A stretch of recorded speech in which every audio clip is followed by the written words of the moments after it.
चूंड बुरला खां ख़बर शामिल कयूं पिया। जान मोहम्मद अबड़ो जे रिपोर्ट मुताबिक़ तालका संजोरो यूसी बटोर पीपी उम्मीदवारनि जूं चूंड सरगर्मियूं जारी।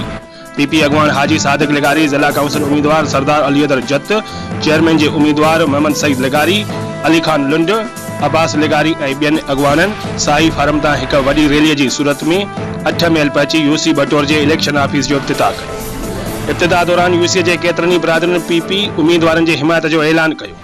पीपी जी चूंड रैली 8 मैल पहुचण ते मदद अली खासकेली, गुलाम अली खासकेली, बूटाराम भील, गुलाम एजाज खासकेली ऐं ॿियनि कारकुन जीअं भुट्टो जे नारनि ऐं गुलनि जी वर्खा सां इस्तक़बाल कयो। इलेक्शन ऑफिस जे इफ्तिताह दौरान पीपी अगवान हाजी सादिक लेगारी, सरदार अलीदर जत, रईस सईद लेगारी ऐं ॿियनि खिताब कंदे चयो त यूसी बटोर समेत ज़िले जो अवाम पीपीअ सां गॾु आहे।